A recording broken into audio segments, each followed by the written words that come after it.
User in your channel started recording. Alguém acorda o pai dele lá, cara. O moleque vai morrer entalado.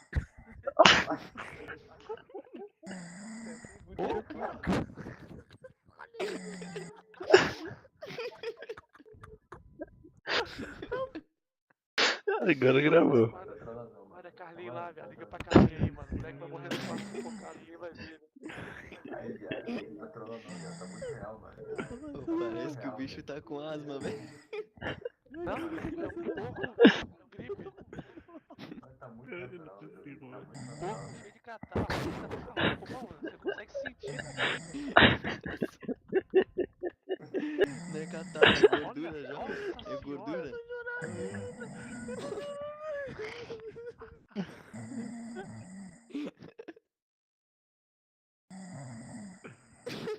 Ai, caralho. Ah, não, tá trolando, certeza. Não, viado, tá muito natural, mano. Olha isso, cara. Olha isso, brother. Mano, esse moleque precisa fazer uma cirurgia, ele precisa fazer uma mão aí, velho. Caralho, tá com câncer, maldito. Caraca, velho, tem porco, velho. Olha só, gente. Olha só. Olha isso, velho. Mano, o Pia tá com ebola, velho. Só pode. Vamos ligar pra falar dele? Não, o bicho vai sair tossindo ali, ó.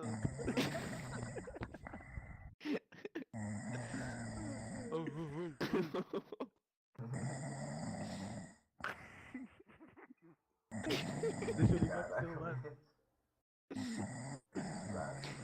Velho, eu não consigo mais rir. Tá dentro do meu pulmão, minha boca, minha garganta, dentro. Para, gordo, filho da puta. Caralho, a Graça não para de roncar mais, velho. Olha o telefone dele tocando. Tô ligando. Ô, acordou.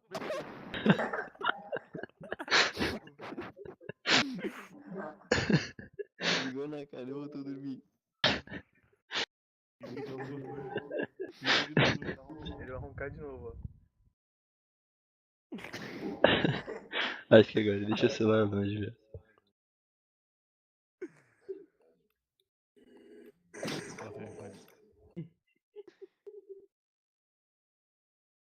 É tu que tá desligando, Gago? É ele? Não, eu não tô ligando não, é outra pessoa. Cadê? Eu vou ligar agora. Ó, Doug? É você? Aham. Ah, tá. ó, quer ver? Eu vou ligar agora.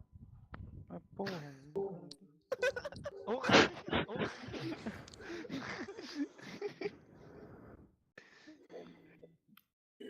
sou eu agora. Deixa eu chamar Já tava com a Vai, ideia. Qual é, gordo? Tá de mancada aí, ô gordo? Tá quase comendo o microfone aí, seu filho da puta. Você tá chupando o microfone, ô viado. Tá roncando forte, velho. Você tá bem? Qual foi, estrelinha? Você tava roncando, Graça. Você tava roncando, Graça. Gracinha, você vai... Liga, Ô, se liga, Gracinha, escuta, avisa seu escuta. pai aí, viado. Alguém tem que ficar te observando aí, velho. Daqui a pouco você tá morrendo talado aí dormindo. Não tô entendendo porra nenhuma. Você tava roncando forte. Cadê Antes de vocês, dormir. pô? Só tem eu e o Marcelo aqui. Graça tava roncando forte, viado. Na moral. Gracinha, você tava O bebê não tá roncando abrindo, velho. muito, igual um suíno. Tá, pode parar de gravar em teste já.